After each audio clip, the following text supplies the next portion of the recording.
बहुत बहुत स्वागत है आपका एक न्यूज 24 देख रहे हैं यहाँ पर। मैं हूं आपके साथ ब्यूटी। देखिए, बिहार विधानसभा चुनाव से पहले राज्य में सियासी हलचल चरम पर पहुंच चुकी है।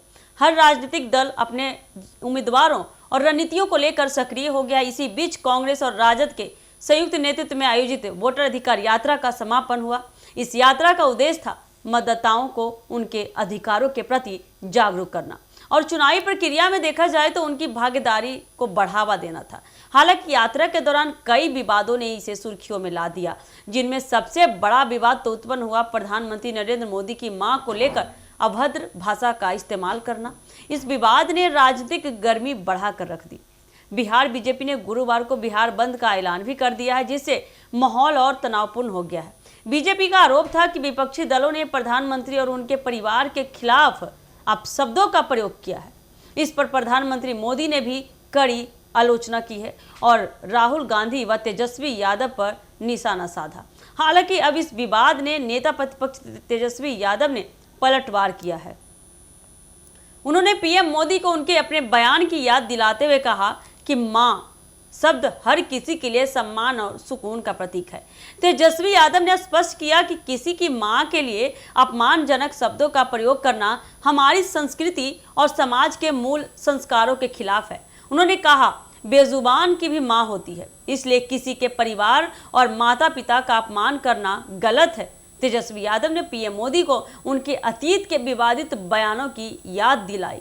उन्होंने कहा कि मोदी जी खुद रेवन्ना के प्रचार में गए थे और वहां 50 करोड़ की गर्लफ्रेंड वाला बयान दिया था।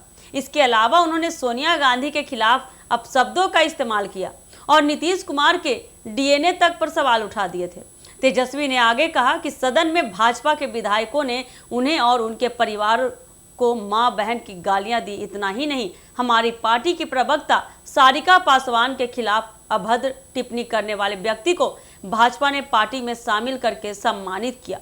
तेजस्वी यादव ने इस पूरे मामले में सवाल उठाया कि जब ऐसे बयान और अपमानजनक गतिविधियां हुई तब प्रधानमंत्री चुप क्यों रहे और उन्होंने कुछ क्यों नहीं कहा। उनके अनुसार यदि पीएम विपक्ष पर हमला करने में सक्रिय हैं तो उनके अपने दल के नेताओं द्वारा किए गए अपमान और विवादों पर भी प्रतिक्रिया अपेक्षित है।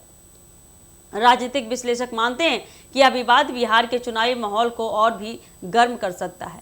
विपक्ष इसे बीजेपी और पीएम मोदी पर दबाव बनाने के लिए इस्तेमाल कर सकता है, जबकि बीजेपी इसे विपक्ष की चुनावी रणनीति के रूप में देख सकती है। इस तरह दोनों पक्षों की बयानबाजी ने राज्य की राजनीति में नई बहस को जन्म दे दी है और ऊर्जा पैदा कर दी है। इस विवाद का सबसे बड़ा पहलू तो यह है कि यह केवल व्यक्तिगत आरोपों तक सीमित नहीं रह गया है, बल्कि यह राजनीतिक संस्कृति, भाषा और नेताओं के सार्वजनिक व्यवहार पर भी सवाल उठाता है। तेजस्वी यादव का तर्क है कि परिवार और माताओं के सम्मान का मुद्दा किसी भी राजनीतिक से ऊपर होना चाहिए।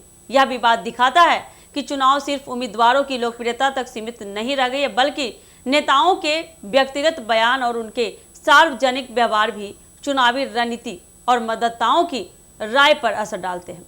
कुल मिलाकर अगर देखा जाए तो यह मामला बिहार विधानसभा चुनाव में राजनीतिक नैतिकता, भाषा और नेतृत्व की जिम्मेदारी पर प्रकाश डालता है। यह साबित करता है कि चुनावी प्रक्रिया में नेताओं के बयान और उनके व्यवहार का बड़ा प्रभाव पड़ सकता है और यह मुद्दा मतदाताओं की संवेदनशीलता और राजनीतिक दृष्टिकोण को भी प्रभावित कर सकता है। तो ये देखना काफी दिलचस्प होने वाला है कि तेजस्वी का यह बयान राजनीतिक गलियारों में कितना हलचल मचाता है। तो ऐसे ही अपडेट के लिए बने रहिए हमारे एक न्यूज 24 के साथ। दीजिएगा इजाजत। धन्यवाद।